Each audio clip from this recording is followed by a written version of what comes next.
നം തമാലവർണം രവികരഗൗരവരാംബരം ദധാനേ വപുരളകുലാവൃതാനനാബ്ജം വിജയസഖേ രതിരസ്തു മേനവദ്യ സർവത്ര ഗോവിന്ദനാമസങ്കീർത്തനം ഗോവിന്ദ ഗോവിന്ദ. എല്ലാ ശ്രോതാക്കൾക്കും നമസ്കാരം. ശ്രീമദ് ഭാഗവതത്തിലെ പ്രഥമ സ്കന്ധത്തിലെ കുന്തിസ്തുതി അതുപോലെ ഭീഷ്മസ്തുതി, ഈ രണ്ട് പ്രകരണങ്ങളാണ് ഇന്നത്തെ പ്രഭാഷണ വിഷയം. ആമുഖമായിട്ട് പ്രത്യേകിച്ചൊന്നും പറയാനില്ല. നമുക്ക് നേരെ ആ രണ്ട് ഭാഗങ്ങളിലേക്ക് പ്രവേശിക്കാം. ശ്രീമദ് ഭാഗവതത്തിലെ പ്രഥമ സ്കന്ധത്തിലെ 8ാമത്തെ അധ്യായത്തിലാണ് കുന്തിസ്തുതി വളരെ ഗംഭീരമായി വർണ്ണിക്കുന്നത്. നൈമിഷാരണ്യത്തിൽ നിന്ന് സൂതൻ ശൗനകാദികൾക്ക് ഭാഗവതം വിസ്തരിച്ച് പറഞ്ഞു കൊടുക്കുകയാണ്. ആ സമയത്ത് അധ്യായം തുടങ്ങുന്നത് തന്നെ സൂതൻ പറയുന്ന ചില കാര്യങ്ങളോട് കൂടിയിട്ടാണ്.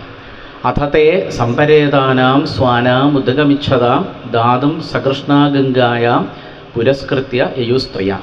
അഥ എന്ന് പറയുന്ന ഒരു മംഗളകരമായ ഒരു ശബ്ദം കൊണ്ടാണ് 8ാമത്തെ അധ്യായം ഭാഗവതത്തിൽ ആരംഭിക്കുന്നത്. അപ്പം നൈമിഷാരണ്യത്തിന് സൂതൻ പറയുന്നു, അഥത്തെ സമ്പരേതാനാം സ്വാനാം ഉദഗമിച്ഛതാം. മഹാഭാരത യുദ്ധമൊക്കെ കഴിഞ്ഞ് ഒരുപാട് പേര് മരിച്ചിരുന്നു.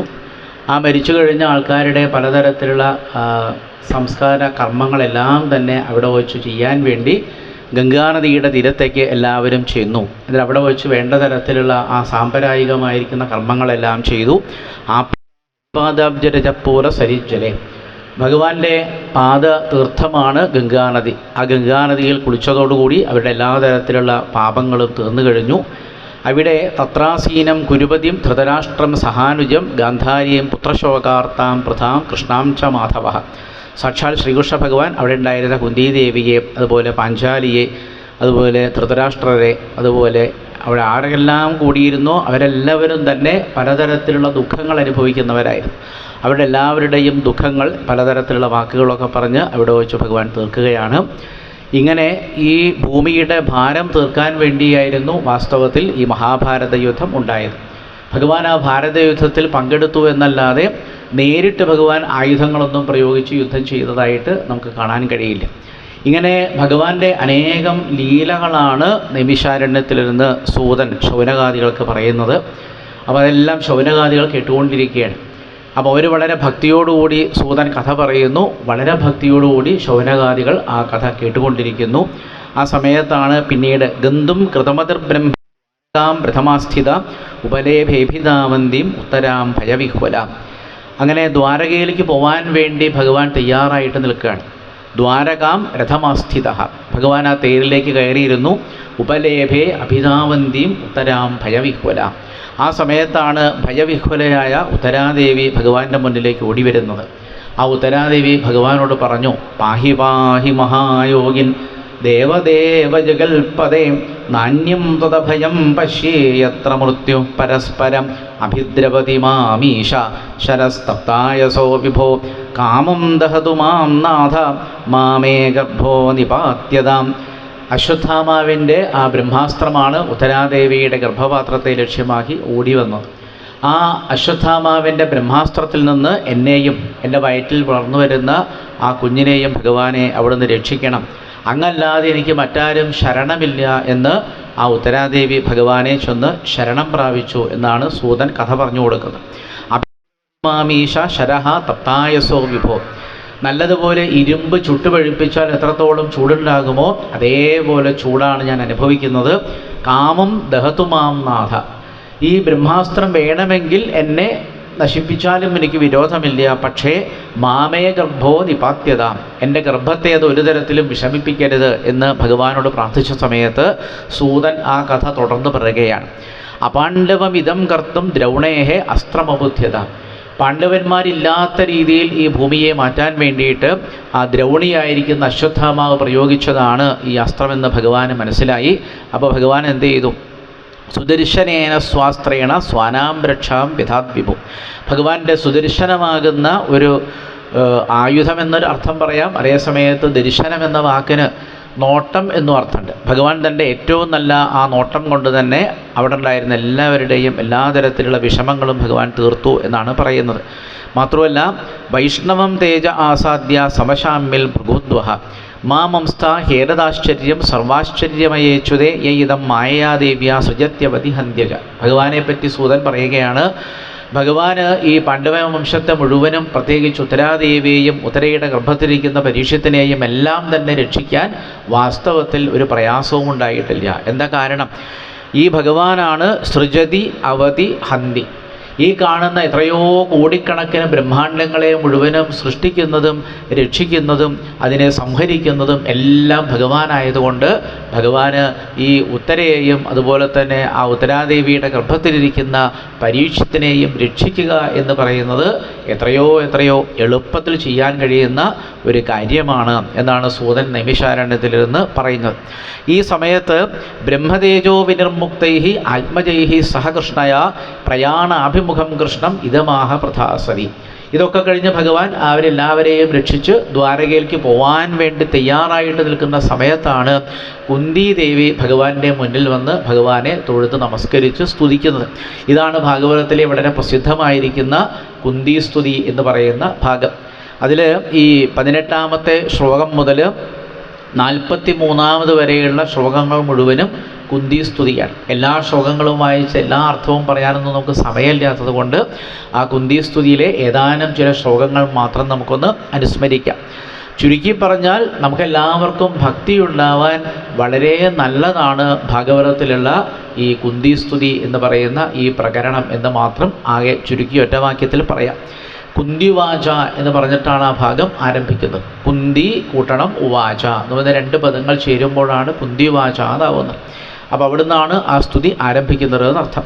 അപ്പോൾ അതിൽ 1ാമത്തെ ശ്ലോകത്തിൽ തന്നെ ആ കുന്തിദേവി ഭഗവാനോട് പറയുന്നത്, നമസ്യേ പുരുഷം ത്വാദ്യം ഈശ്വരം പ്രകൃതേ പരം അലക്ഷ്യം സർവമന്തർബഹിരവസ്ഥിതം. നമസ്യേ പുരുഷം ത്വാദ്യം. ആദ്യം തന്നെ ഭഗവാനെ നമസ്കരിക്കുകയാണ് ആ അമ്മ ചെയ്യുന്നത്. എങ്ങനെയുള്ള ഭഗവാനെയാണ് നമസ്കരിക്കുന്നത്? നമസ്യേ പുരുഷം. പുരുഷൻ എന്ന് പറയുന്ന ശബ്ദത്തിന് പല അർത്ഥങ്ങൾ വ്യാഖ്യാതാക്കൾ പറയാറുണ്ട്. പുരത്തിൽ ശയിക്കുന്നത് കൊണ്ട് ഭഗവാന് പുരുഷൻ എന്നൊരു പേരുണ്ട്. പുരം എന്ന് പറഞ്ഞാൽ ശരീരം എന്നർത്ഥമെടുക്കാം. ഈ ലോകത്തിൽ കാണുന്ന എത്രയോ ജീവന്മാരുടെ ശരീരങ്ങൾ, എത്രയോ തരത്തിലുള്ള ജൈവ വൈവിധ്യങ്ങൾ ഈ ലോകത്തിലുണ്ട്. വളരെ ചെറിയ ഉറുമ്പ് തൊട്ട് ബ്രഹ്മാവ് വരെയുള്ള എത്രയോ ജീവജാലങ്ങൾ. ഇങ്ങനെ ഈ കോടിക്കണക്കിന് ജീവജാലങ്ങളുടെ എല്ലാവരുടെയും ഉള്ളിൽ പുരുഷനായിട്ടിരിക്കുന്നത് കൊണ്ടാണ് ആ ഭഗവാനെ കുന്തിദേവി പുരുഷൻ എന്ന് തന്നെ ആദ്യം വിശേഷിപ്പിച്ച് നമസ്കരിക്കുന്നത്. അപ്പോൾ പുരിഷേതേ ഇതി പുരുഷ എന്ന് പറയാറുണ്ട്. ഓരോരോ ശരീരത്തിലും സ്ഥിരമായി ശയിക്കുന്നത് കൊണ്ട് ആ ഭഗവാന് പുരുഷൻ എന്ന് പേരുണ്ടായി. അപ്പം നമ്മൾ ഓരോരോ മനുഷ്യനെ കാണുമ്പോഴും എന്ത് ചെയ്യണം? കുന്തിദേവി തൻ്റെ സ്തുതിയിൽ ആദ്യം തന്നെ ഈ ലോകത്തോട് പറയുന്നത്, ഏത് മനുഷ്യനെ കണ്ടാലും ഏതൊരു ജീവിയെ കണ്ടാലും ഓർമ്മിക്കുക, ആ ജീവിക്ക് അഥവാ ആ മനുഷ്യനൊരു ശരീരമുണ്ട്. ആ ശരീരത്തിൻ്റെ ഹൃദയത്തിലാണ് സാക്ഷാൽ ശ്രീകൃഷ്ണ ഭഗവാൻ താമസിക്കുന്നത്. ഭഗവത്ഗീതയിൽ അർജുനൻ ഒരു ചോദ്യം ചോദിക്കുന്നുണ്ട്. ആ അർജുനൻ്റെ ചോദ്യം ഇതായിരുന്നു, എവിടെയാണ് ഭഗവാൻ? നമുക്കൊക്കെ പലപ്പോഴും ഉണ്ടാകുന്ന സംശയമാണ്, ഈശ്വരൻ എവിടെയാണ്? അപ്പോൾ കുന്തിദേവിയുടെ ആദ്യത്തെ ഈ സ്തുതിയിൽ തന്നെ ആ വലിയ ചോദ്യത്തിൻ്റെ മറുപടിയാണ് നമുക്ക് വേദവ്യാസ മഹർഷി പറഞ്ഞു തരുന്നത്. ഈ പ്രപഞ്ചത്തിലുള്ള ഏത് ജീവിയെ എടുത്തു നോക്കിയാലും ആ ജീവിക്ക് എന്തുണ്ടാവും? ഒരു ഹൃദയമുണ്ടാവും. ആ ജീവിയുടെ ഹൃദയത്തിലാണ് നമ്മളെല്ലാവരും അന്വേഷിക്കുന്ന സാക്ഷാൽ ശ്രീകൃഷ്ണ ഭഗവാൻ താമസിക്കുന്നത്. അങ്ങനെ സർവഭൂത നിവാസനായിരിക്കുന്ന ഭഗവാനെ നമസ്കരിച്ചുകൊണ്ടാണ് ആ കുന്തിദേവി തൻ്റെ സ്തുതി ആരംഭിക്കുന്നത്. പിന്നെ പറഞ്ഞു, ആദ്യനാണ് ഭഗവാൻ എന്ന് പറയും. ഈ പ്രപഞ്ചത്തിൽ ഏറ്റവും ആദ്യം ഉണ്ടായതുകൊണ്ടാണ് ഭഗവാനെ ആദ്യൻ എന്ന് വിശേഷിപ്പിക്കുന്നത്. പിന്നെ പറഞ്ഞു, ഈശ്വരം പ്രകൃതേഹേ പരം. പ്രകൃതിയുടെയും പരനായിട്ടിരിക്കുന്ന ആ ഭഗവാനെ ഞാൻ നമസ്കരിക്കുന്നു. അലക്ഷ്യം സർവഭൂതാനാം അന്തർബഹിരവസ്ഥിതം. എന്നാൽ ഈ ഭഗവാനെ സാധാരണ ആൾക്കാർക്ക് കാണാൻ കഴിയാറില്ല. എന്തുകൊണ്ടാണ് ഭഗവാനെ കാണാൻ കഴിയാത്തത്? എല്ലാ ശരീരങ്ങളിലും ഭഗവാൻ ഇരിക്കുന്നുണ്ടെങ്കിൽ നമുക്ക് ആ ഭഗവാനെ കാണാൻ സാധിക്കേണ്ടതാണ്. എന്തുകൊണ്ട് കാണാൻ സാധിക്കുന്നില്ല എന്നുള്ള ചോദ്യത്തിനാണ് കുന്തിദേവി പിന്നീട് മറുപടി പറയുന്നത്. മായാ ജവനികാച്ഛന്നം അജ്ഞാതോക്ഷജമമ്പയം ന ലക്ഷ്യസേ മൂഢദൃശ നടോ നാട്യധരോ യഥ. മായയാകുന്ന ഒരു യവനിക കൊണ്ട് മറഞ്ഞിരിക്കുകയാണ് ഭഗവാൻ എന്നർത്ഥം. അപ്പോൾ എപ്പോഴാണോ മായയാകുന്ന യവനിക നീങ്ങുന്നത്, ആ സമയത്ത് ആരെ കാണാൻ സാധിക്കും? ഭഗവാനെ കാണാൻ സാധിക്കും. ഇങ്ങനെ വേദാന്തങ്ങളിലൊക്കെ പറയുന്ന ആ ബ്രഹ്മത്തെ പറ്റിയുള്ള എല്ലാ കാര്യങ്ങളും ആദ്യത്തെ കുറച്ച് ശ്ലോകങ്ങളിൽ പറഞ്ഞുകൊണ്ടാണ് ആ കുന്തിദേവി ഭഗവാന്റെ സ്തുതി ആരംഭിക്കുന്നത്. പിന്നീട് പറഞ്ഞു, ഞാൻ ഭഗവാനെ നമസ്കരിക്കട്ടെ എന്ന് പറഞ്ഞ് ആ അമ്മ ഭഗവാനെ പല പല മന്ത്രങ്ങൾ ചൊല്ലി നമസ്കരിക്കുകയാണ്. ഭാഗവതം വായിക്കുന്നവർക്കൊക്കെ വളരെ പരിചയമുള്ള ഒരു മന്ത്രമാണ് പിന്നീട് നമ്മൾ 21ാമത്തെ മന്ത്രമായിട്ട് കാണുന്നത്. കൃഷ്ണായ വാസുദേവായ ദേവകീനന്ദനായ ച നന്ദഗോപകുമാരായ ഗോവിന്ദായ നമോ നമഃ. ഈ മന്ത്രം അറിയാത്തവർ വളരെ ചുരുക്കമായിരിക്കും. ഒരുവിധം എല്ലാവർക്കും, പ്രത്യേകിച്ച് ഭാഗവതമൊക്കെ വായിക്കുന്നവർക്ക് നല്ലതുപോലെ അറിയുന്ന ഒരു മന്ത്രമാണ് കൃഷ്ണായ വാസുദേവായ എന്നാരംഭിക്കുന്ന മന്ത്രം. അപ്പോൾ അതിൽ നമോ നമ എന്ന് പറയും. ആരെയെ കാണുമ്പോഴും നമുക്ക് എന്ത് പറയാം? നമോ നമ എന്ന് പറയാം. കാരണം എന്താ? നേരത്തെ പറഞ്ഞു അതിൻ്റെ കാരണം എന്താണെന്നല്ലേ. അതുപോലെ ഭഗവാനെ കാണുമ്പോഴും ഭഗവാന്റെ ക്ഷേത്രത്തിൽ വന്നാലും നമുക്ക് ഭഗവാനെ നമസ്കരിക്കാവുന്ന മന്ത്രമാണ് നമോ നമ എന്ന് പറയുന്ന മന്ത്രം. ഇവിടെ അനേകം പേരുകൾ പറഞ്ഞിട്ടാണ് ഭഗവാനെ നമസ്കരിക്കുന്നത്. ആദ്യം പറഞ്ഞു കൃഷ്ണായ നമോ നമ എന്ന് പറഞ്ഞു. സാക്ഷാൽ ശ്രീകൃഷ്ണ ഭഗവാനായിരിക്കുന്ന അവിടത്തേക്ക് നമസ്കാരം നമസ്കാരം. പിന്നെ പറഞ്ഞു വാസുദേവായ നമോ നമ, വസുദേവരുടെ പുത്രനായിരിക്കുന്ന ഭഗവാന് നമസ്കാരം നമസ്കാരം. പിന്നെ പറഞ്ഞു ദേവകീനന്ദനായ, ദേവകിയുടെ പുത്രനായിരിക്കുന്ന ഭഗവാന് നമസ്കാരം നമസ്കാരം. പിന്നെ പറഞ്ഞു നന്ദഗോപകുമാരായ നമോ നമ, നന്ദഗോപരുടെ ഉണ്ണിയായിരിക്കുന്ന ഭഗവാന് നമസ്കാരം നമസ്കാരം എന്ന് പറഞ്ഞു. പിന്നീട് അടുത്ത മന്ത്രത്തിൽ പറയുന്നു ഗോവിന്ദായ നമോ നമ, ഗോവിന്ദനായിരിക്കുന്ന ഭഗവാന് നമസ്കാരം. ഗോവിന്ദ എന്ന് പറയുന്ന ശബ്ദത്തിന് അനേകം അർത്ഥങ്ങളാണ് വ്യാഖ്യാതാക്കൾ എഴുതി വച്ചിരിക്കുന്നത്. എല്ലാ വേദങ്ങളും ആരെക്കുറിച്ചാണോ പറയുന്നത്, ഋഗ്വേദവും യജുർവേദവും സാമവേദവും അഥർവവേദവും അതിലുള്ള മന്ത്രങ്ങളെ കൊണ്ട് പറയുന്നത് ഈ ശ്രീകൃഷ്ണ പരമാത്മാവിനെ കുറിച്ചാണ്. അതുകൊണ്ട് ഭഗവാന് ഗോവിന്ദൻ എന്നൊരു പേര്. അതുപോലെ ഇന്ദ്രിയങ്ങളെ കൊണ്ട് ഒരിക്കലും അറിയാൻ കഴിയാത്തത് കൊണ്ട് ഭഗവാന് ഗോവിന്ദൻ എന്നൊരു പേര്. പശുപാലകനായിട്ട് ഭഗവാൻ അനേകം വൃന്ദാവന ലീലകൾ ആടിയത് കൊണ്ടും ഭഗവാന് ഗോവിന്ദൻ എന്ന് പേര്. ഇങ്ങനെ ആ ഗോവിന്ദ ശബ്ദത്തിന് നിരവധി അർത്ഥങ്ങളാണ് വ്യാഖ്യാതാക്കൾ എഴുതി വച്ചിരിക്കുന്നത്. അപ്പം അങ്ങനെയുള്ള ഗോവിന്ദമൂർത്തിയായിരിക്കുന്ന ഭഗവാനും നമസ്കാരം നമസ്കാരം എന്ന് പറയും. ഇനി ഈ ശ്ലോകത്തിൽ ഇങ്ങനെ നോക്കിക്കഴിഞ്ഞാൽ ഇവിടെ കൃഷ്ണായ എന്നുള്ള പദം കാണാം, വാസുദേവായ എന്നുള്ള പദം കാണാം, ദേവകീ നന്ദനായ എന്നുള്ള പദം കാണാം, നന്ദഗോപകുമാരായ എന്നുള്ള പദം കാണാം, ഗോവിന്ദായ എന്നുള്ള പദം കാണാം. ഈ പദങ്ങളൊക്കെ കാണുമ്പോൾ നമുക്ക് തോന്നും അതിൽ ഭഗവാന്റെ അച്ഛനമ്മമാരായിരുന്ന ദേവകിയുടെ പേരുണ്ട്, വസുദേവരുടെ പേരുണ്ട്, നന്ദഗോപരുടെ പേരുണ്ട്. പക്ഷേ നമ്മളിങ്ങനെ സൂക്ഷിച്ച് നോക്കിക്കഴിഞ്ഞാൽ അതിൽ ആരുടെ പേര് കാണില്ല? യശോദയുടെ പേര് കാണില്ല. അതെന്തേ യശോദയുടെ പേര് അതിൽ എഴുതി വയ്ക്കാതിരുന്നത്? വേദവ്യാസ മഹർഷിക്ക് പ്രയാസമൊന്നുമില്ല, കുന്തിദേവിക്ക് പ്രയാസമില്ല അതിൽ ആ യശോദയുടെ പേരും കൂടി ചേർക്കാൻ അല്ലേ. പക്ഷേ നമ്മൾ പ്രത്യക്ഷമായി നോക്കിക്കഴിഞ്ഞാൽ ആ മന്ത്രത്തിൽ എന്ത് കാണില്ല? യശോദയുടെ നന്ദനൻ അല്ലെങ്കിൽ ആ അർത്ഥം വരുന്ന ഒരു പദവും നമുക്കതിൽ നോക്കിയാൽ പ്രത്യക്ഷമായിട്ട് കാണില്ല. ഒരു വ്യാഖ്യാതാവ് പറഞ്ഞത് ഒന്നുകൂടി സൂക്ഷിച്ചു നോക്കിയാൽ യശോദയുടെ അടുത്ത് എല്ലാ ലീലകളും ആടിയ ആ ബാലഗോപാലകനായ ഉണ്ണിയെ നമുക്ക് സൂക്ഷിച്ചു നോക്കിയാൽ എവിടെ കാണാം? ആ ശ്ലോകത്തിൽ കാണാം എന്നൊരു വ്യാഖ്യാതാവ് എഴുതി വെച്ചിട്ടുണ്ട്. അതെവിടെയാ കാണുക? കൃഷ്ണായ വാസുദേവായ ദേവകീനന്ദനായ കഴിഞ്ഞിട്ട് അവിടെ ച എന്ന് പറയുന്നൊരു അക്ഷരം കാണും. ആ ഒരൊറ്റ അക്ഷരത്തിലാണ് അനേകം ബാലലീലകൾ ഈ ഭഗവാൻ ഏതൊരു യശോദയുടെ അടുത്ത് വെച്ചാണോ ആടിയത് ആ യശോദയുടെ പുത്രനായിരിക്കുന്ന ഭഗവാനും നമസ്കാരം എന്ന് സൂക്ഷിച്ചു നോക്കിയാൽ കാണാം എന്നർത്ഥം. അപ്പം ഇങ്ങനെ എല്ലാം കൊണ്ടും അതിവിശിഷ്ടമായിരിക്കുന്ന ഒരു മന്ത്രമാണ്, ഭഗവാനെ നമസ്കരിക്കാൻ പറ്റിയ ഒരു മന്ത്രമാണ് കൃഷ്ണായ വാസുദേവായ ദേവകീനന്ദനായ ച നന്ദഗോപകുമാരായ ഗോവിന്ദായ നമോ നമ. ഈ കുന്തിദേവി ലോകത്തിലെ എല്ലാ മനുഷ്യരോടും പറയുന്നത് ഭഗവാന്റെ മുന്നിൽ വന്നാൽ നമുക്ക് വേറെ യാതൊന്നും ചെയ്യേണ്ടതില്ല. എത്ര തവണ വേണമെങ്കിൽ നമുക്ക് എന്ത് ചെയ്യാം? ഭഗവാനെ നമസ്കരിക്കാം എന്നാണ്. ഈ ഒരു ആശയമാണ് പിന്നീട് ഭാഗവതം സംഗ്രഹിച്ചപ്പോൾ മേൽപ്പത്തൂർ നാരായണ ഭട്ടതിരിപ്പാട് തൻ്റെ നാരായണീയത്തിൻ്റെ തുടക്കത്തിൽ തന്നെ എഴുതി വെച്ചത്. ഈ 2 ശ്ലോകങ്ങൾ അത്രയും അവധാനതയോടുകൂടിയിട്ട് പഠിച്ചതുകൊണ്ടാണ്. മേൽപ്പത്തൂരിൻ്റെ നാരായണീയത്തിൽ നോക്കിയാൽ കാണാം, നമ്രാണാം സന്നിധത്തെ സതതമപി പുരസ്തൈഃ ാനപ്യർത്ഥാൻ കാമാനജസ്സം വിതരതി പരമാനന്ദസാന്ദ്രാം ഗതിം ച ഇത്തം നിശേഷലഭ്യോ നിരവധികഫല പാരിജാതോ ഹരേത്വം ക്ഷുദ്രം തം ശക്രവാണീദ്രുമഭിലഷതി വ്യർത്ഥമർത്ഥിവ്രജോയം. എനിക്ക് പലപ്പോഴും തോന്നാറുണ്ട് ഈ രണ്ട് ശ്ലോകങ്ങൾ, കുന്തിദേവി സ്തുതിക്കുന്ന ഈ രണ്ട് ശ്ലോകങ്ങൾ എത്രയോ ശ്രദ്ധാപൂർവം പഠിച്ചതുകൊണ്ടും അത് വളരെയേറെ ശ്രദ്ധിച്ചതുകൊണ്ടും ആയിരിക്കാം മേൽപ്പത്തൂര് നാരായണീയത്തിൽ അങ്ങനെ ഒരു ശ്ലോകം എഴുതി വെച്ചത്. എന്താ കാരണം?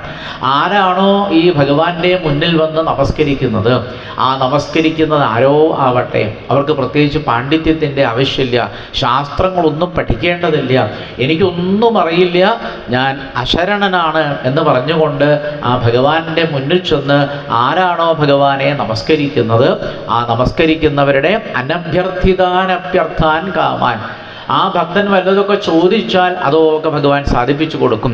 ഇനി പരിഭ്രമം കൊണ്ടോ മറ്റെന്തെങ്കിലും കാരണം കൊണ്ട് എന്തെങ്കിലും ആ ഭക്തൻ ചോദിക്കാൻ മറന്നുപോയാൽ അങ്ങനെയുള്ള സകല അഭീഷ്ടങ്ങളെയും ഈ ഗുരുവായൂരപ്പൻ സാധിപ്പിച്ചു കൊടുക്കുന്നതാണ് എന്ന് മേൽപ്പത്തൂര് പോലും നാരായണീയത്തിൽ എഴുതാൻ കാരണമായത് ഈ രണ്ട് ശ്ലോകങ്ങളാണ് എന്ന് എനിക്ക് പലപ്പോഴും തോന്നാറുണ്ട്. അത് കഴിഞ്ഞ് ഭഗവാന്റെ മുഖത്തേക്ക് ഇങ്ങനെ നോക്കി ആര്? ഈ കുന്തിദേവി. എന്തെങ്കിലും ഒന്ന് ഭഗവാൻ മറുപടി പറയണ്ടേ? ഇവിടെ എവിടെയും നോക്കിക്കഴിഞ്ഞാൽ ശ്രീകൃഷ്ണ ഉവാചാന്നോ അല്ലെങ്കിൽ ശ്രീഭഗവാൻ ഉവാചാന്നുള്ള ഒരു ശ്ലോകം പോലും ഈ ഭാഗത്ത് എവിടെയും കാണില്ല. ഭഗവാൻ എല്ലാം കേട്ടുകൊണ്ടിരിക്കുകയായിരുന്നു എന്നർത്ഥം. എന്താ കാരണം എന്നറിയും? ഈ ഭഗവാൻ ഏറ്റവും ഇഷ്ടം ഭക്തന്മാർ വല്ലതൊക്കെ പറയുമ്പോൾ ശ്രദ്ധയോടുകൂടി ഭഗവാൻ ഇങ്ങനെ കേട്ടിരിക്കും. ആ കുന്തിദേവി പറയുന്ന മുഴുവൻ സ്തുതിയും കേട്ട് ഭഗവാൻ പുഞ്ചിരിച്ച് അടുത്ത് നിൽക്കുകയാണ്. ഭഗവാന്റെ കാര്യം ഒന്ന് ആലോചിക്കണേ. എത്രയോ കാലമായി മഹാഭാരത യുദ്ധത്തിലൊക്കെ പങ്കെടുത്ത് ഭഗവാൻ അവരുടെ കൂടെ താമസിക്കുകയാണ്. ഭഗവാന് ദ്വാരകയിലേക്ക് തിരിച്ചു പോകണം. നേരത്തെ പറഞ്ഞില്ലേ, ദ്വാരകയിലേക്ക് പോകാൻ വേണ്ടി തേരിൽ കയറിയിരിക്കുന്ന ഭഗവാനെ നോക്കിയിട്ടാണ് ഈ അമ്മ സ്തുതിക്കുന്നത്. അവിടെ രുക്മിണി മുതലായിരിക്കുന്ന ഒരുപാട് പത്നിമാർ കാത്തിരിക്കുന്നുണ്ട്, പ്രദ്യുമ്നൻ മുതലായിരിക്കുന്ന ഭഗവാന്റെ പുത്രന്മാർ കാത്തിരിക്കുന്നുണ്ട്, അനിരുദ്ധ പ്രവൃത്തികളൊക്കെ കാത്തിരിക്കുന്നുണ്ട്. അവിടെയുള്ള പൗരന്മാർ മുഴുവനും ഭഗവാന്റെ ആഗമനം പ്രതീക്ഷിച്ച് കാത്തിരിക്കുകയാണ്. പക്ഷെ അവരൊന്നും ശ്രദ്ധിക്കാതെ ആ കുന്തിദേവി പറയുന്ന സ്തുതി മുഴുവനും കേട്ട് പുഞ്ചിരി തൂയിക്കൊണ്ട് നിൽക്കുന്ന ഭഗവാനെ കണ്ട സമയത്ത് ആ അമ്മയ്ക്കൊരു സംശയം. എന്താ സംശയം?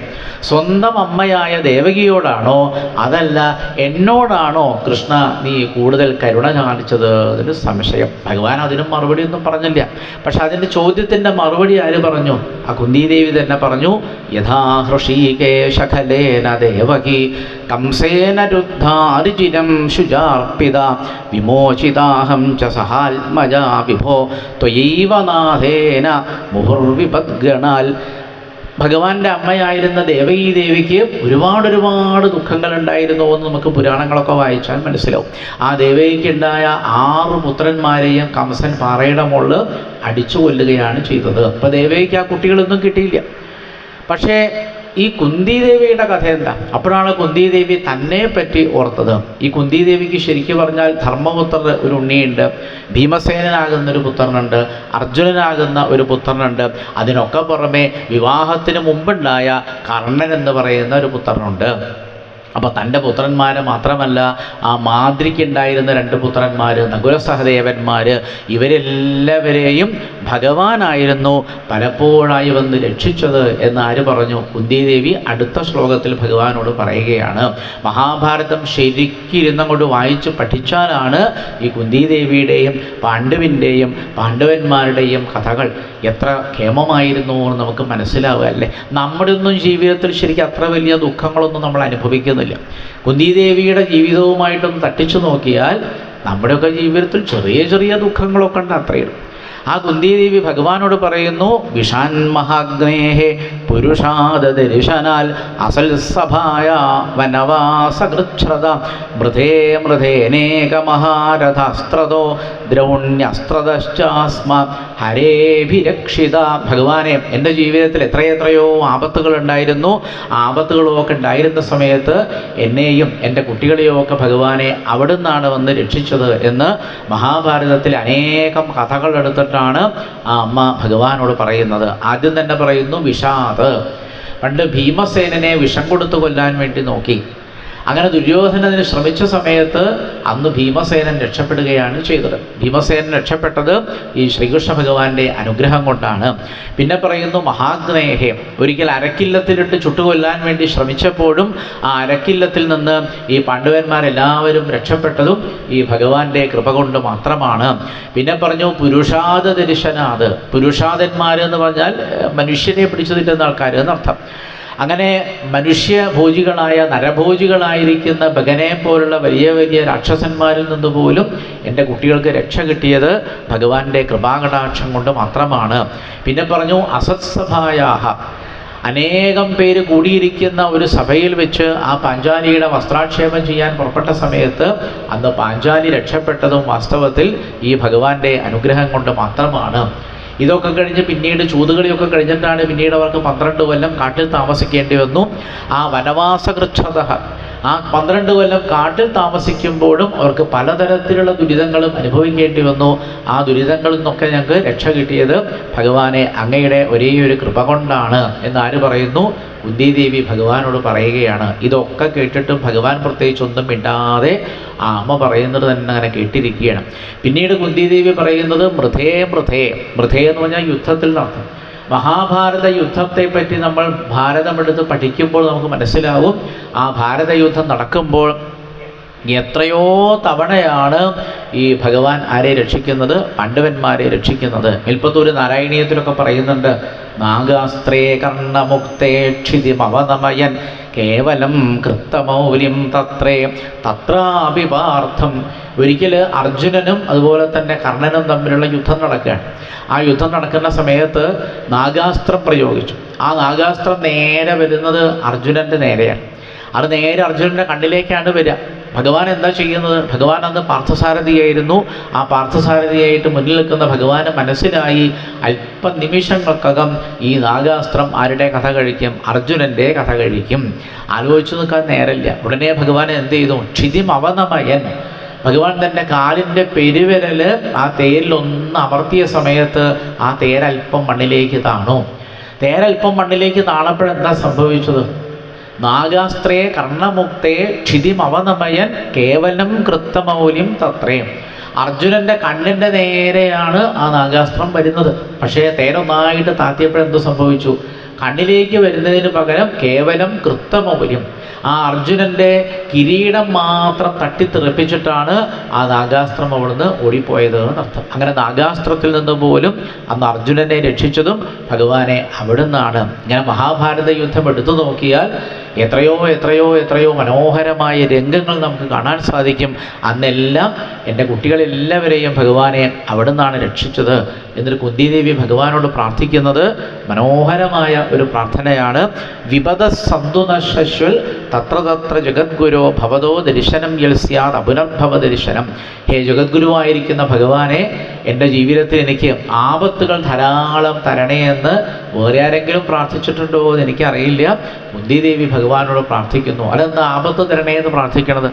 ആപത്ത് വരുമ്പോഴാണ് ഭഗവാനെ സ്മരിക്കാൻ കഴിയുക. ഭഗവാനെ സ്മരിക്കുമ്പോഴാണ് ഭഗവാന്റെ അനുഗ്രഹം പൂർണ്ണമായിട്ട് നേടാൻ സാധിക്കുന്നത്. ഇങ്ങനെ പല മന്ത്രങ്ങളും ചൊല്ലി ഭഗവാനെ സ്തുതിച്ച കുന്തിദേവി അവസാനമായിട്ട് ഭഗവാനോട് പ്രാർത്ഥിച്ചു.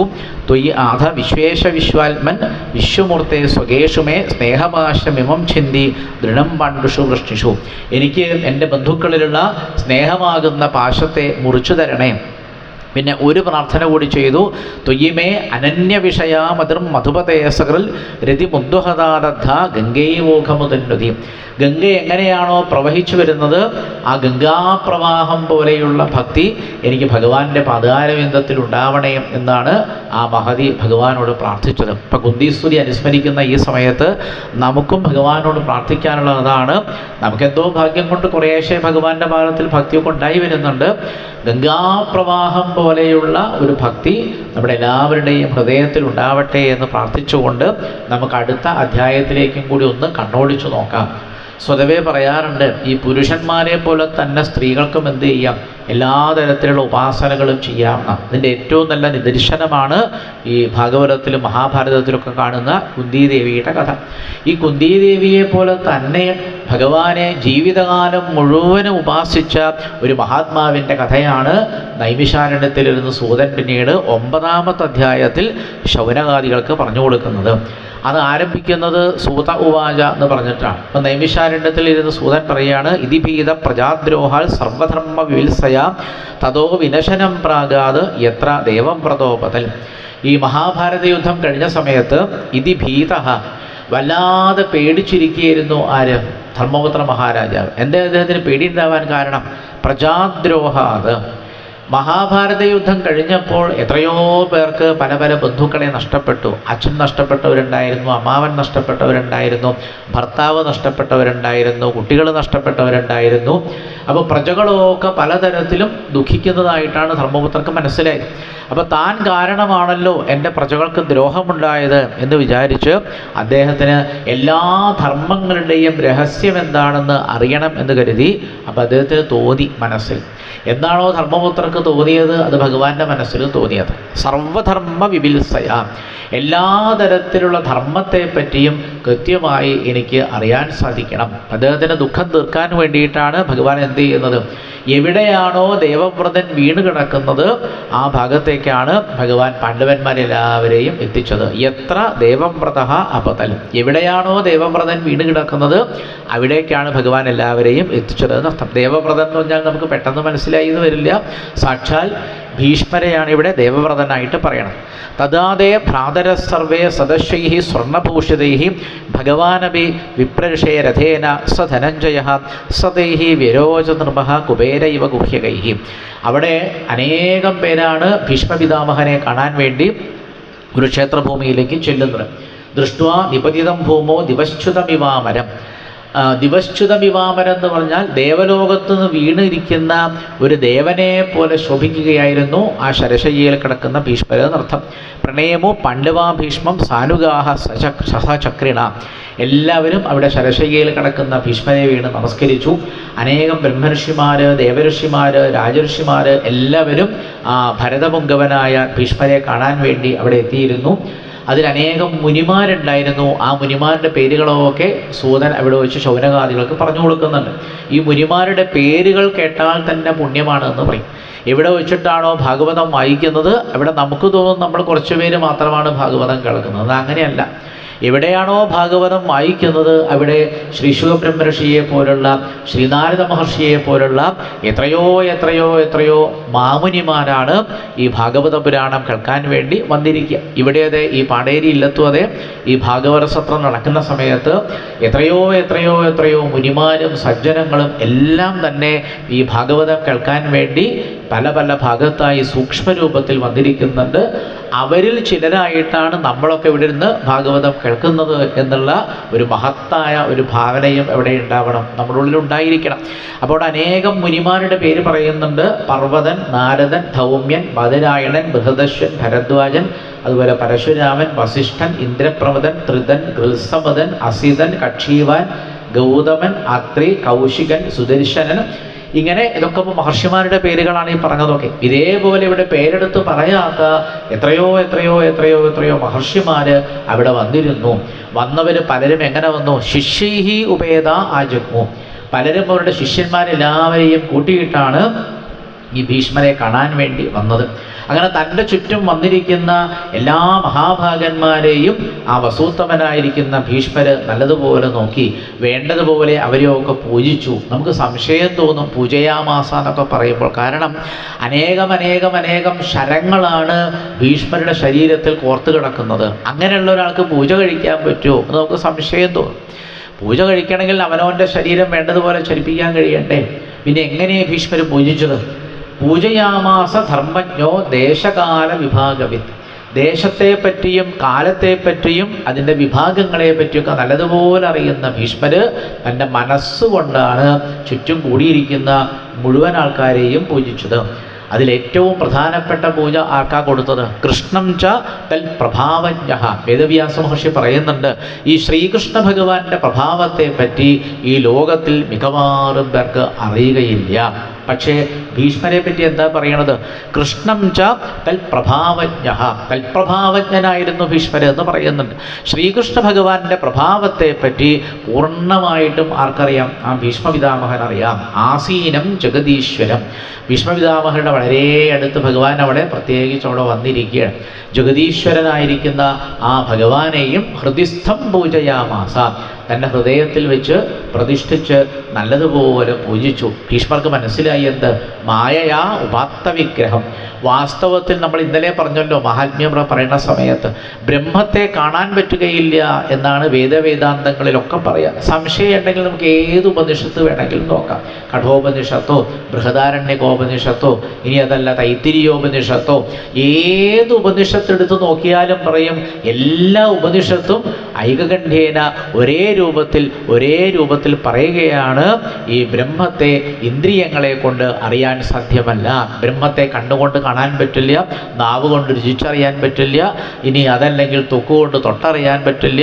ചുരുക്കി പറഞ്ഞാൽ ഒരു ഇന്ദ്രിയങ്ങൾക്കും ഗോചരമല്ല ബ്രഹ്മമെന്നാണ് എല്ലാ ഉപനിഷത്തുക്കളും പറയുന്നത്. പക്ഷേ ഭീഷ്മരെന്താ പറയണതെന്നറിയോ? ഭീഷ്മരുടെ നേരെ മുന്നിലാണ് ആരിയിരിക്കണത്? ഭഗവാൻ ഇരിക്കണം. തൻ്റെ മുമ്പിലിരിക്കുന്ന ഭഗവാനെ നോക്കിയിട്ട് ഭീഷ്മര് പറഞ്ഞു, ഇത് സാക്ഷാൽ ബ്രഹ്മം തന്നെയാണ്.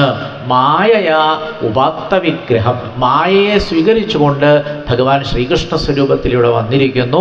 സാക്ഷാൽ ബ്രഹ്മം തന്നെയാണ് ഭഗവാൻ എന്ന് തൻ്റെ ചുറ്റും കൂടിയിരിക്കുന്ന മുഴുവൻ ആൾക്കാരോടും ഉറക്കെ പറഞ്ഞു. എന്നിട്ട് പറഞ്ഞു, പണ്ടുപുത്രാനുപാസീനാൻ പ്രശ്രയപ്രേമ സംഗതാൻ അഭ്യാജഷ്ട അനുരാഗാസ്ത്രൈഹി അന്ധീഭൂതേന ചക്ഷുഷ. പാണ്ഡവന്മാരെയോ ഒക്കെ നോക്കിയിട്ട് അവിടെ വെച്ച് ഭീഷ്മര് പറയുകയാണ്, നിങ്ങളുടെ ജീവിതത്തെ പറ്റി നോക്കിക്കഴിഞ്ഞാൽ എനിക്ക് വലിയ കഷ്ടം തോന്നുകയാണ്. വിപ്രധർമ്മ അച്യുതാശ്രയാഹ, നിങ്ങളെല്ലാവരും ബ്രാഹ്മണരെ വേണ്ടതുപോലെ ആശ്രയിച്ചവരാണ്, ധർമ്മത്തെ വേണ്ടതുപോലെ ആശ്രയിച്ചവരാണ്, അച്യുതനായിരിക്കുന്ന ഭഗവാനെയും വേണ്ടതുപോലെ ആശ്രയിച്ചവരാണ്. നമ്മുടെ നാട്ടിൽ പല ആൾക്കാരുടെയും മനസ്സിലുള്ള ഒരു വലിയ ചോദ്യത്തിൻ്റെ ഉത്തരമാണ് ഭീഷ്മര് പറഞ്ഞിരിക്കുന്നത്. ഈ കഴിഞ്ഞ ആഴ്ചയിലും കൂടി എന്നോട് ചില ശ്രോതാക്കൾ ഇതേ സംശയം ചോദിച്ചിരുന്നു. കഴിഞ്ഞ ആഴ്ച കണ്ണൂരിലുള്ള ഒരാൾ എന്നോട് ചോദിച്ചത്, അദ്ദേഹം വയ്യാതെ കിടക്കുക. അപ്പം എന്നോട് ചോദിച്ചു, പരമേശ്വര, ഞാൻ എന്തെല്ലാം സൽക്കർമ്മങ്ങൾ ചെയ്തു, എത്ര നാമം ജപിച്ചു, എത്ര ഭാഗവതം വായിച്ചു, എന്നിട്ടും എന്തുകൊണ്ടാണ് എനിക്ക് ഇങ്ങനെ ഒരു അവസ്ഥ വന്നത് എന്ന് എന്നോട് ചോദിച്ചപ്പോൾ അതിൻ്റെ ഉത്തരം ഞാൻ ഭാഗവതത്തിൽ അദ്ദേഹത്തിന് പറഞ്ഞു കൊടുത്തു. ഭഗവാൻ ഈ ഭക്തന്മാർക്ക് സുഖവും തരും ദുഃഖവും തരും. ഭക്തന്മാരെന്താ ചെയ്യുക? ഭക്തന്മാർ സുഖം വന്നാലും ദുഃഖം വന്നാലും രണ്ടിനെയും അത് ഭഗവാന്റെ പ്രസാദമാണ് എന്ന് കരുതിക്കൊണ്ടാണ് ജീവിക്കുന്നത്. അതുകൊണ്ട് അവർക്ക് സുഖദുഃഖങ്ങളിൽ എന്തില്ല, വ്യത്യാസമില്ല എന്നർത്ഥം. ഇതെല്ലാത്തിൻ്റെ വേറെ ഉത്തരവൊന്നുമില്ല. അപ്പോൾ ഭീഷ്മരുടെ കഥ നോക്കൂ. വേണമെങ്കിൽ ഭീഷ്മർക്ക് ഈ ശരശയ്യയിൽ കിടക്കാതിരിക്കാനുള്ളൊരു അനുഗ്രഹം വേണമെങ്കിൽ ഭഗവാന് കൊടുക്കാം. അപ്പം നമുക്കൊക്കെ സാധാരണ മുള്ളു കുത്തിയാൽ തന്നെ വേദനയാവും. ഭീഷ്മരുടെ കഥ അതൊന്നുമല്ല. എത്രയോ ഊർത്തുമൂർത്ത ശരങ്ങളാണ് ഭീഷ്മരുടെ ശരീരം മുഴുവനും തറച്ചു കയറിയിരിക്കുന്നത്. ഒരു മണിക്കൂറല്ല, എത്രയോ ദിവസങ്ങളായിട്ടാണ് ഭീഷ്മര് ആ ശരശയ്യയിൽ തന്നെ കിടക്കുന്നത്. അപ്പോൾ എത്ര വേദന അനുഭവിച്ചിട്ടുണ്ടാവില്ല. കൗരവന്മാരുടെ പക്ഷത്ത് നിന്നതുകൊണ്ട് അവർ ചെയ്യുന്ന പല അധർമ്മങ്ങളും കാണുന്നതുകൊണ്ട് എത്രയോ തരത്തിലുള്ള മാനസിക വ്യഥകളും ഭീഷ്മര് പലപ്പോഴും അനുഭവിച്ചിരുന്നു. അഷ്ടവസുക്കളാണ് അവരുടെ ഒരു അംശം കൊണ്ട് അതിൽ പ്രധാനപ്പെട്ട ഒരാളാണ് ഭൂമിയിൽ വന്ന് ഭീഷ്മരായിട്ടൊരു ശാപം കൊണ്ട് അവതരിച്ചത് എന്നുള്ള കഥയൊക്കെ നമുക്കറിയാം.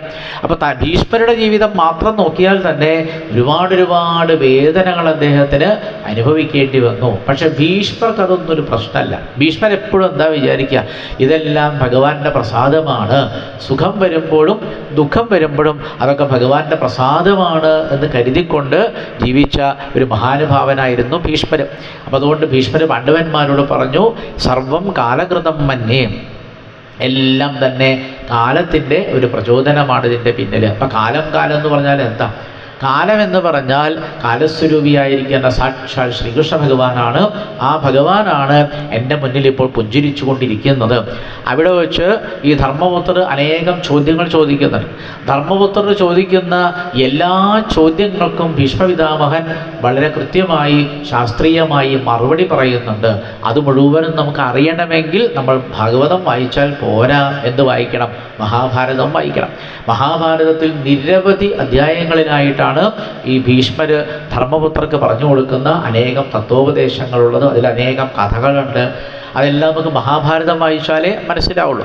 അതെല്ലാം തന്നെ ഭാഗവതത്തിൽ വളരെ ചുരുങ്ങിയ 1-2 ശ്ലോകങ്ങളിൽ ദാനധർമാൻ, രാജധർമാൻ, മോക്ഷധർമാൻ, വിഭാഗശഃ, സ്ത്രീധർമാൻ, ഭഗവത് ധർമാൻ, സമാസ വ്യാസയോഗത, ധർമാർത്ഥ കാമമോക്ഷാംശ സഹോപായാൻ യഥാമുനെ നാനാഖ്യാൻ ഏതിഹാസേഷു വർണ്ണയാമാസ തത്വവിൻ എന്ന് പറയുന്ന കുറച്ച് ശ്ലോകങ്ങളിൽ വേദവ്യാസ മഹർഷി വളരെ ചുരുക്കി പറഞ്ഞിരിക്കുകയാണ്. ഇതെല്ലാം പറഞ്ഞു കഴിഞ്ഞിട്ടാണ് ആ വേദവ്യാസ മഹർഷി പറയുന്നു, ധർമ്മം പ്രവദതസ്തസ്യ സകാല പ്രത്യുപസ്ഥിത. ഇങ്ങനെ ധർമ്മോപദേശം പറഞ്ഞുകൊണ്ടിരിക്കുന്ന സമയത്ത് ഇതെല്ലാം കേട്ടുകൊണ്ടിരിക്കുകയാണ് ആര്? സാക്ഷാൽ ഭഗവാൻ. ഭഗവാൻ ഇടയ്ക്ക് കയറിയിട്ട് ഒരഭിപ്രായം പോലും പറഞ്ഞില്ല കേട്ടോ. നമുക്കൊക്കെ ചിലപ്പോൾ അങ്ങനെ ഒരു സ്വഭാവം ഉണ്ടാവും. എന്തെങ്കിലുമോ കേൾക്കുന്ന സമയത്ത് എന്തെങ്കിലുമൊക്കെ അഭിപ്രായങ്ങൾ പറയുന്നൊരു സ്വഭാവം സാധാരണ മനുഷ്യർക്കുണ്ട്. പക്ഷെ യാതൊരു അഭിപ്രായവും പറയാതെ ഭീഷ്മർ പറയുന്ന ധർമ്മം മുഴുവനും ആര് കേട്ടിരിക്കുകയാണ്? ധർമ്മമൂർത്തിയായിരിക്കുന്ന സാക്ഷാൽ ഭഗവാൻ എല്ലാം കേട്ടുകൊണ്ടിരുന്നു.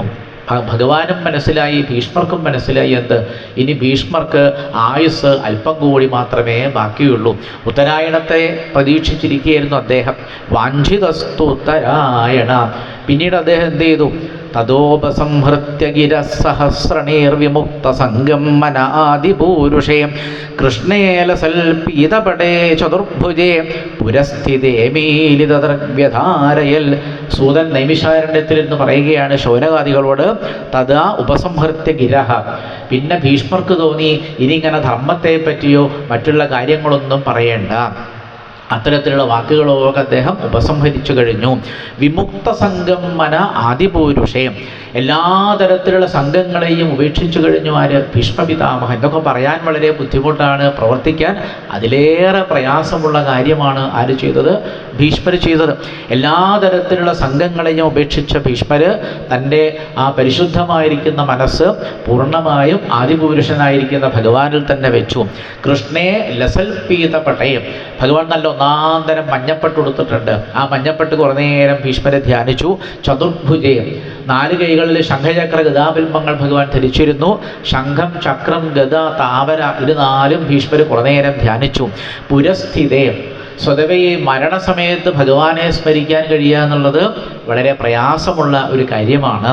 എൻ്റെ അച്ഛനൊക്കെ പണ്ടിങ്ങനെ ഈ വിഷ്ണുഭുജംഗ പ്രയാദം എന്ന് പറഞ്ഞൊരു സ്തോത്രം അച്ഛൻ ചൊല്ലുന്നത് കേട്ടിട്ടാണ് ഞാനതൊക്കെ പഠിക്കുന്നത്. അതിനകത്ത് ഈ ശങ്കരാചാര്യസ്വാമികൾ പറയുന്നുണ്ട്, കഫവ്യാഹതുഷ്ണൽബണ ശ്വാസവേഗം വ്യഥാ വിസ്ഫുരൽ സർവബ്രഹ്മാസ്ഥിബന്ധാം വിചിന്യാഹം അന്ത്യാം അസഹ്യാമവസ്ഥാം ബിഭേമി പ്രഭോ കിം കരോമി പ്രസീത എന്ന് ആചാര്യസ്വാമികൾ പറയുന്നു.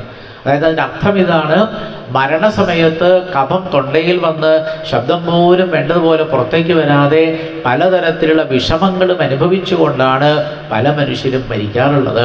ആ സമയത്ത് ഭഗവാന്റെ നാമം ജപിക്കാൻ കഴിയണം, ആ സമയത്ത് ഭഗവാനെ സ്മരിക്കാൻ കഴിയണമെന്ന് പലരും കൊതിക്കാറേ ഉള്ളൂ. പക്ഷേ ഭീഷ്മർക്ക് അത് തൻ്റെ ജീവിതത്തിൽ നല്ലതുപോലെ സാധിച്ചു.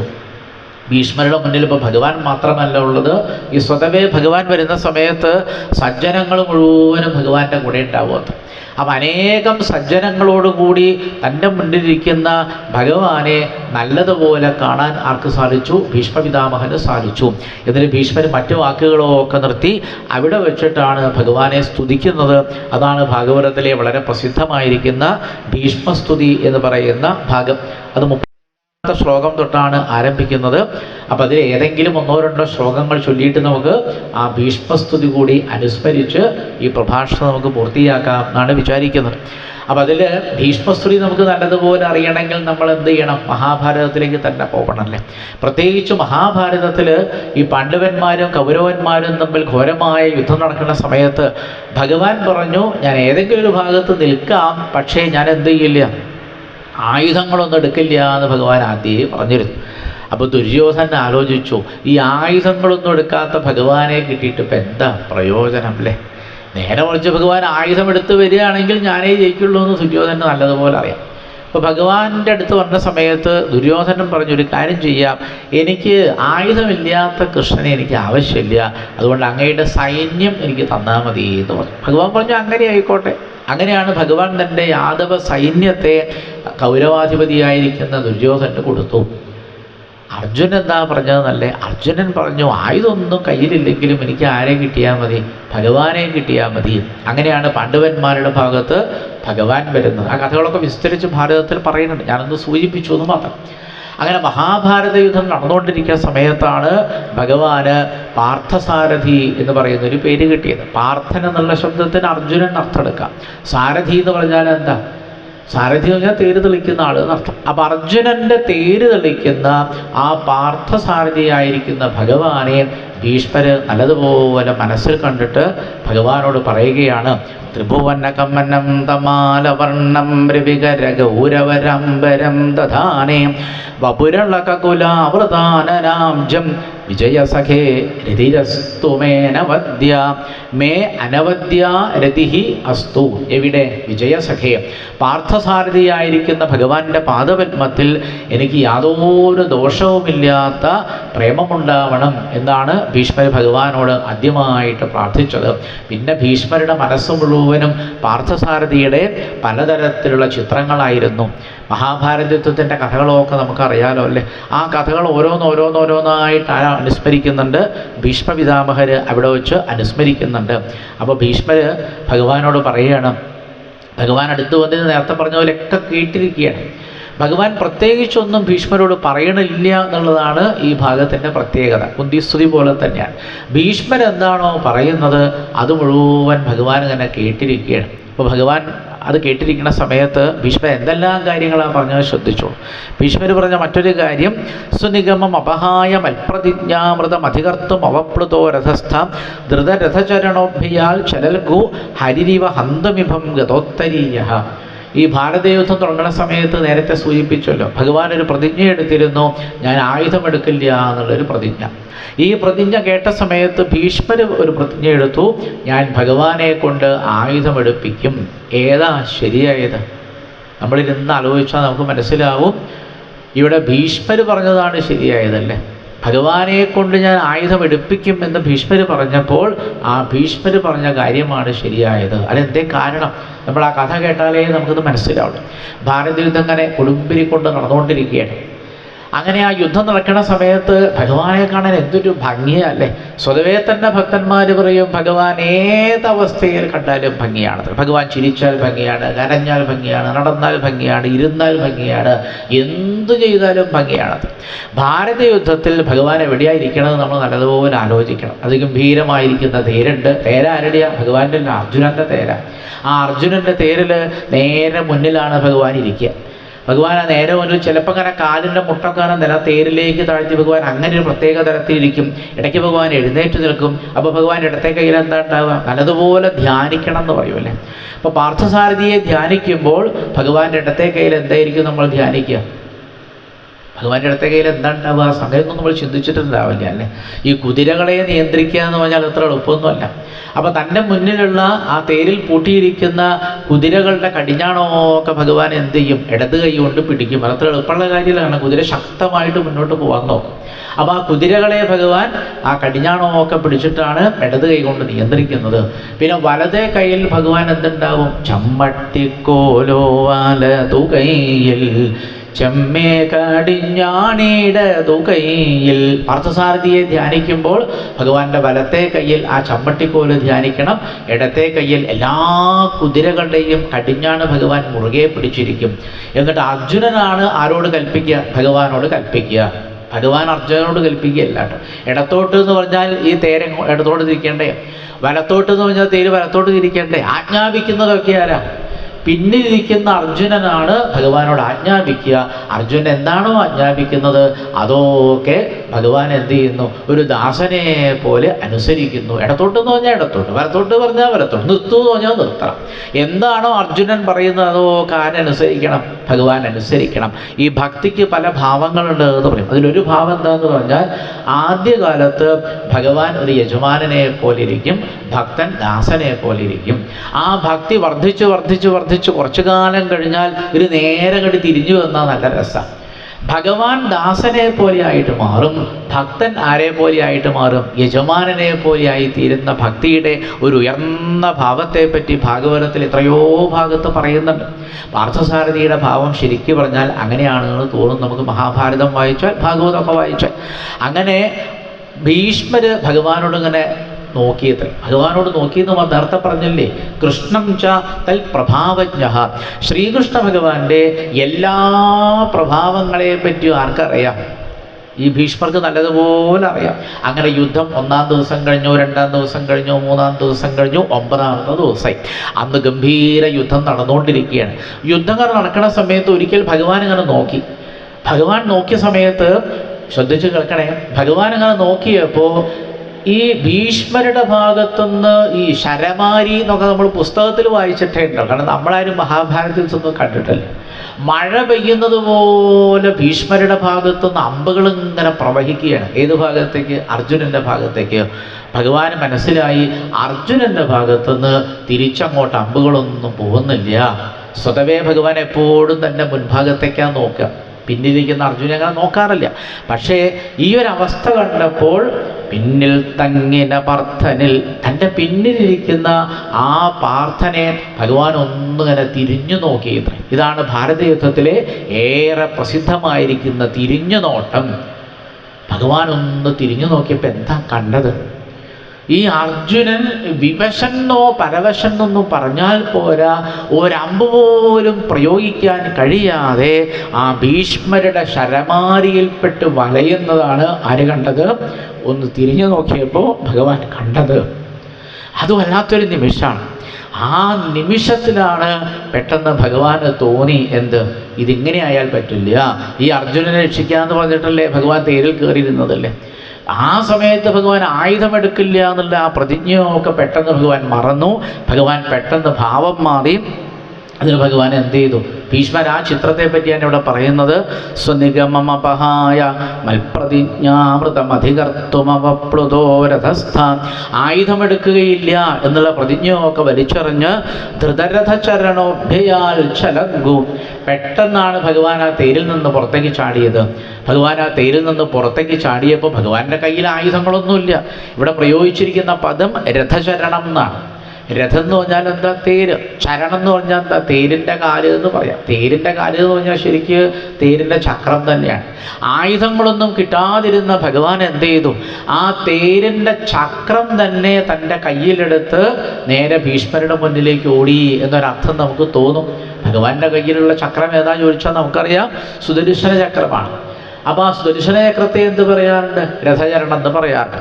ശരിക്കു പറഞ്ഞാൽ ഭാരതയുദ്ധം അന്ന് ആരെല്ലാം കണ്ടുകൊണ്ടിരുന്നുവോ അവരെല്ലാവരും ശരിക്കു പറഞ്ഞാൽ ആ നിമിഷത്തിൽ ഭയചകിതരായി.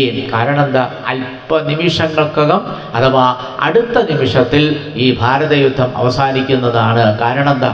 കയ്യിൽ ചക്രവുമായിട്ട് അവിടെ പ്രത്യക്ഷപ്പെട്ടിരിക്കുന്നത് സാക്ഷാൽ ഭഗവാനാണ്. ഭഗവാന്റെ കയ്യിൽ കാലചക്രവും എടുത്ത് വരുന്ന സമയത്ത് സ്വതവേ ഭഗവാന്റെ മുഖത്ത് എപ്പോഴും പുഞ്ചിരിയാണ്. ഇപ്പോൾ ഭീഷ്മര് നോക്കി, തൻ്റെ അടുത്തേക്കാണ് ആര് ഓടി വരുന്നത്? കയ്യിൽ സുദർശന ചക്രവും എടുത്ത് തൻ്റെ നേരെ ഭഗവാൻ ഓടി വരുന്നത് കണ്ടപ്പോൾ ഭീഷ്മർക്ക് തോന്നി, മരിക്കുകയാണെങ്കിൽ ആരുടെ കൈകൊണ്ട് മരിക്കണം? ഭഗവാന്റെ കൈകൊണ്ട് മരിക്കുകയല്ലേ വേണ്ടത്? ഈ കഴിഞ്ഞ 7-8 ദിവസങ്ങളിലായിട്ട് എത്രയോ പേര് അർജുനൻ്റെ അമ്പ് കൊണ്ട് പാർത്ഥാസ്ത്രഭൂതാഹ പദമാപുരസ്യ, പാർത്ഥൻ്റെ അസ്ത്രം കൊണ്ട് പവിത്രനായി എത്രയോ പേര് വീരസ്വർഗം പ്രാപിച്ച കഥകളൊക്കെ ഭീഷ്മർക്കറിയാം. അപ്പോൾ ഭീഷ്മർക്ക് തോന്നി, ഭഗവാന്റെ കയ്യിലുള്ള ആയുധം കൊണ്ട് തന്നെ ഇപ്പോൾ മരിക്കുകയാണ് നല്ലത്. ഏഹി എന്നൊക്കെ പറഞ്ഞ് നമ്മൾ സ്വതവേ ഇങ്ങനെ ഈ തന്ത്രിമാരൊക്കെ ഇങ്ങനെ ഭഗവാനെ ആവാഹിക്കണത് കാണാറല്ലേ.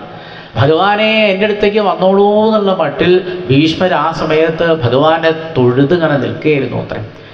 ഭഗവാനെ തൊഴുത് നിൽക്കുന്ന സമയത്ത്, ഒരാളിങ്ങനെ തൊഴുതു നിൽക്കുന്ന സമയത്ത് അദ്ദേഹത്തിന് നേരെ ആയുധം പ്രയോഗിക്കാൻ പറ്റുമോ? ഭഗവാൻ ആ ചക്രവും കയ്യിലെടുത്ത് നേരെ ഭീഷ്മരുടെ നേരെ പ്രഹരിക്കാൻ വേണ്ടി വരുമ്പോഴാണ് ഭീഷ്മര ഭഗവാനെ തൊഴുതു നിൽക്കുന്നത് കണ്ടത്. ആ തൊഴുതു നിൽക്കുന്ന ഭക്തനായ ഭീഷ്മരെ കണ്ടപ്പോൾ പെട്ടെന്ന് ഭഗവാന്റെ മനസ്സിൽ എന്തോ ഒരു ചിന്ത. എന്താ ചിന്തിച്ചതെന്ന് എനിക്കറിയില്ല കേട്ടോ. ഉയർത്തിപ്പിടിച്ച ചക്രം ഭഗവാൻ മെല്ലെ താഴ്ത്തി. ചലദ്ഗു എന്നൊക്കെ പറയുന്നുണ്ട് ഭാഗവതം. ഗു എന്നുള്ള ശബ്ദത്തിന് ഭൂമി എന്നൊരു അർത്ഥമുണ്ട്. അപ്പം ചലദ്ഗുഹു പറഞ്ഞാൽ എന്താ അർത്ഥം? ധർമ്മമൂർത്തിയായിരിക്കുന്ന ഭഗവാൻ തൻ്റെ വാക്ക് തെറ്റിച്ച് ആയുധമെടുത്തപ്പോൾ ഭൂമിദേവി പോലും വന്നാകെ ഒന്ന് വിറച്ചുപോയി. ഗതോത്തരീയനായി എന്ന് മറ്റൊരു പദത്തിൽ പറയണം. ഭഗവാനൊരു ഉത്തരീയം കഴുത്തിൽ ഇങ്ങനെ നിവീതമായിട്ടിട്ടിരുന്നു. ഭഗവാൻ ആ ഭീഷ്മരുടെ നേരെ പറന്നു വരുമ്പോൾ ഭഗവാന്റെ കഴുത്തിലുണ്ടായിരുന്ന ഉത്തരീയം താഴെ വീണതുപോലും ആരറിഞ്ഞില്ല, ഭഗവാൻ അറിഞ്ഞില്ല അത്രേ. എന്നിട്ട് ആയുധം പ്രയോഗിക്കാതെ ഭഗവാൻ തിരിച്ചു വരുന്ന സമയത്ത് ആ വീണ് കിടന്ന ഉത്തരീയവും കൈത്തണ്ടയിലെടുത്തിട്ടാണ് ഭഗവാൻ ശാന്തചിത്തനായി ശാന്തരൂപിയായി തേരിലേക്ക് തിരിച്ചു വന്നത്. ഈ ഒരു രംഗം ഓർത്തുകൊണ്ടാണ് ഭീഷ്മർ ഭഗവാനോട് പറയുന്നത്, എന്തേ ഭഗവാൻ ഇങ്ങനെ പ്രവർത്തിക്കാൻ കാരണം?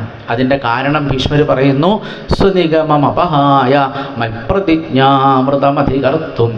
ഭഗവാൻ പറഞ്ഞ വാക്ക് ആയുധം എടുക്കില്ല എന്നാണ്. ഭീഷ്മർ പറഞ്ഞ വാക്ക് ഞാൻ ഭഗവാനെ കൊണ്ട് ആയുധം എടുപ്പിക്കുന്നതാണ്. ഭീഷ്മർ പറഞ്ഞ ആ ഭക്തൻ പറഞ്ഞ വാക്കിനെ സത്യമാക്കാൻ വേണ്ടി മാത്രമാണ് അന്ന് ഭഗവാൻ എൻ്റെ നേരെ ആയുധവും എടുത്തു വന്നത് എന്നൊക്കെ ഭീഷ്മർ ആ ഭീഷ്മസ്തുതിയിൽ ആരോട് പറയുന്നുണ്ട്? ഭഗവാനോട് പറയുന്നുണ്ട്. ഇങ്ങനെ ഭീഷ്മസ്തുതി മുഴുവൻ എടുത്തു നോക്കിയാൽ എത്രയോ എത്രയോ മനോഹരമായ ചിത്രങ്ങളാണ് നമുക്കതിൽ കാണാൻ സാധിക്കുക. ഈ സ്വതവേ മരണാസന്നനായി കിടക്കുന്ന ഒരാളോട് ചോദിക്കണം എന്നാണ്, എന്തെങ്കിലും അവസാനമായിട്ട് ആഗ്രഹമുണ്ടോ? ഭഗവാൻ ആ സ്തുതി കേട്ട് കുറച്ച് കഴിഞ്ഞപ്പോൾ ഭീഷ്മരുടെ അടുത്ത് വന്നു. ഭഗവാന് മനസ്സേ ഇനി അധികം നേരമൊന്നും ബാക്കിയില്ല. ഭീഷ്മരുടെ അടുത്ത് വന്നിട്ട് ചെവിയിലോത്ത് നടത്തണമെന്ന് സ്വതവേ പറയാം. ഭഗവാൻ അടുത്ത് വന്ന് ആ ചെവിയിൽ എന്തോ ഒന്ന് മന്ത്രിച്ചു. അത് ഭീഷ്മർക്ക് മനസ്സിലായി, വേദവ്യാസ മഹർഷിക്ക് മനസ്സിലായി. അത് വ്യാസൻ ഭാഗവതത്തിൽ എഴുതി വെച്ചിട്ടുണ്ട്. എന്താ ഭഗവാൻ ചോദിച്ചതെന്നല്ലേ? അങ്ങക്ക് അവസാനമായിട്ട് എന്തെങ്കിലും ചോദിക്കാനുണ്ടെങ്കിൽ ചോദിക്കാം, ആഗ്രഹം സാധിപ്പിച്ചു തരാം. അപ്പോൾ ഭീഷ്മർ എന്താ ഭഗവാനോട് പറഞ്ഞതെന്നറിയും. ഇപ്പോൾ ഭീഷ്മർ നോക്കുമ്പോൾ ബാക്കിയുള്ളവരൊക്കെ നോക്കുമ്പോൾ ഭഗവാൻ ചതുർഭുജാകാരനായിട്ടിരിക്കുകയാണ്. അപ്പോൾ ഭീഷ്മർ പറഞ്ഞു, എനിക്ക് ഭഗവാനെ അങ്ങനെ കാണണ്ട, എനിക്ക് ഭഗവാനെ പാർത്ഥസാരഥിയായിട്ട് തന്നെ കാണണം എന്ന് പറഞ്ഞു. ഇതല്ലാതെ എനിക്ക് വേറെ ആഗ്രഹമൊന്നുമില്ല എന്ന് പറഞ്ഞു. ഭഗവാൻ പറഞ്ഞു, എന്നാൽ അങ്ങനെ ആവട്ടെ. അപ്പോൾ ഭീഷ്മർ പിന്നെ നോക്കിയപ്പോൾ ഭഗവാനെ കണ്ടത് എങ്ങനെയാണ്? യുദ്ധമൊക്കെ കുറേ ദിവസം മുമ്പാണ് നടന്നത്. അന്ന് ആ യുദ്ധം നടക്കുന്ന സമയത്ത് ഭഗവാൻ എങ്ങനെയാണോ പാർത്ഥസാരഥിയായിട്ട് അവിടെ തേരിലിരുന്നത്, ആ പാർത്ഥസാരഥിയുടെ അതേ രൂപത്തിലാണത്രേ ഭീഷ്മർ പിന്നീട് ആരെ കണ്ടത്? ഭഗവാനെ കണ്ടത്. അപ്പോൾ ഭീഷ്മരുടെ ചെവിയാണത്രേ ആദ്യം പറഞ്ഞത്, ഇതാ പാർത്ഥസാരഥിയെ കണ്ടോളൂ. അതെന്താ? യുധിതുരകരജോ വിധുംബ്ര വിശ്വക്കചലുളിത ശ്രമമര്യലങ്കൃതാസ്യേ. ഭീഷ്മർ ഇപ്പം കേൾക്കുന്നത് എന്താ? ഭാരതയുദ്ധം നടക്കുമ്പോൾ ഒരുപാട് കുതിരകൾ അങ്ങനെ ഓടും. ആ കുതിരകൾ ഓടുന്ന സമയത്ത് എന്ത് കേൾക്കാം? കുതിരക്കുളമ്പടികൾ കേൾക്കാം. ഭാരതയുദ്ധം നടക്കുമ്പോൾ പലതരത്തിലുള്ള ശബ്ദങ്ങൾ കേൾക്കും അത്ര. ഇപ്പോൾ ഭീഷ്മർ കേൾക്കുന്നത് ഭാരതയുദ്ധത്തിലുണ്ടായിരുന്ന എല്ലാ ശബ്ദങ്ങളും കേൾക്കാൻ തുടങ്ങി. കണ്ണു തുറന്ന് നോക്കിയ സമയത്ത് പാർത്ഥസാരഥിയായ ഭഗവാനെ കണ്ടു. ഭഗവാന്റെ തിരുമുടിയിലേക്ക് നോക്കി. ഭഗവാന്റെ തിരുമുടി മുതൽ പാദം വരെ ആ യുദ്ധത്തിലുണ്ടായിരുന്ന ആ മണ്ണുകളൊക്കെ പറന്നു വന്ന് ഭഗവാന്റെ തിരുമേനി മുഴുവനും മണ്ണുകൊണ്ട് ഇപ്പം നിറഞ്ഞിരിക്കുകയാണ്. ആ പൊടികൾ കുളിച്ചിരിക്കുന്ന ഭഗവാനെ കണ്ടു. മാത്രമല്ല മമ നിശിതശരൈഹി വിഭിദ്യമാനത്വജി, എത്രയോ കൂർത്തുമൂർത്ത ആയുധങ്ങൾ, പ്രത്യേകിച്ച് അമ്പുകൾ ഭീഷ്മർ ആര് നേരെ പ്രയോഗിച്ചിട്ടുണ്ട്? ഭഗവാന്റെ നേരെ പ്രയോഗിച്ചിട്ടുണ്ട്. സാധാരണ ആർക്കും കഴിയില്ല അല്ലേ? കാരണം തേരാളിയുടെ കഥ കഴിക്കാനാണ് സ്വതവേ യുദ്ധത്തിൽ പങ്കെടുക്കുന്ന എല്ലാവരും ആദ്യം ശ്രമിക്കുക. അർജുനൻ്റെ തേരാളിയായ ആ ഭഗവാന്റെ മാറിടത്തിലേക്ക് എത്രയോ കൂർത്തുമൂർത്ത അമ്പുകളൊക്കെ പ്രയോഗിച്ചതുകൊണ്ട് ഭഗവാന്റെ മാറിലുണ്ടായിരുന്ന ആ മാർച്ചട്ട പോലും ആര് പൊട്ടിച്ചിട്ടുണ്ട്? ഭീഷ്മർ പൊട്ടിച്ചിട്ടുണ്ട് എന്നർത്ഥം. അങ്ങനെ മാർച്ചട്ടയൊക്കെ പൊട്ടി അല്പം ചോരയൊക്കെ പൊടിഞ്ഞു നിൽക്കുന്ന ആ പാർത്ഥസാരഥിയെയാണ് ഭീഷ്മർ തൻ്റെ ജീവിതത്തിൽ അവസാന കാലത്ത് പാദം മുതൽ കേശം വരെ നല്ലതുപോലെ കണ്ടത്. അതോടുകൂടി ഭീഷ്മരുടെ അവസാനത്തെ ശ്വാസം അദ്ദേഹം വലിച്ചു. സ്വന്തം ശ്വാസ ഉപാരമത്. ശരിക്കും പറഞ്ഞാൽ ഭാഗവതത്തിൽ വർണ്ണിക്കുന്ന ഈ ഭീഷ്മരുടെ കഥ നമുക്ക് എന്നും ഒരു പ്രചോദനമായി തീരണം. കാരണം എപ്പോഴാണ് ശരീരം വെടിയേണ്ടത് പറയാൻ പറ്റില്ല. അപ്പം നമ്മുടെ എല്ലാവരുടെയും ജീവിതത്തിൽ ആ ശരീരം വെടിയുന്ന ആ സമയത്ത് പാർത്ഥസാരഥിയായിരിക്കുന്ന ഭഗവാനെ നമുക്ക് ഏവർക്കും നല്ലതുപോലെ കാണാൻ സാധിക്കട്ടെ. അതിന് പ്രചോദനമായി തീരട്ടെ ഈ ചെറിയ ഒരു പ്രഭാഷണം എന്ന് മാത്രം പറഞ്ഞുകൊണ്ട് ഈ വാക്കുകളെല്ലാം ഭഗവാന്റെ പാദങ്ങളിൽ സമർപ്പിക്കുന്നു. നമ്മുടെ എല്ലാവരുടെയും ജീവിതത്തിൽ ആ പാർത്ഥസാരഥിയായ ഭഗവാന്റെ അനുഗ്രഹം എന്നുമെന്നും ഉണ്ടാവട്ടെ എന്ന് പ്രാർത്ഥിച്ചുകൊണ്ട് ഈ വാക്കുകളൊക്കെ ഒരു പുഷ്പാഞ്ജലിയായിട്ട് നമുക്ക് ഭഗവാന്റെ പാദങ്ങളിൽ സമർപ്പിക്കാം. ത്രിഭുവനകമനം തമാലവർണം രവികരഗൗരവരാംബരം ദധാനേ ബപുരളകകുലാവൃതാനനാബ്ജം വിജയസഖേ രുതിരസ്ത്വമേനവദ്യ സർവത്ര ഗോവിന്ദനാമസങ്കീർത്തനം ഗോവിന്ദ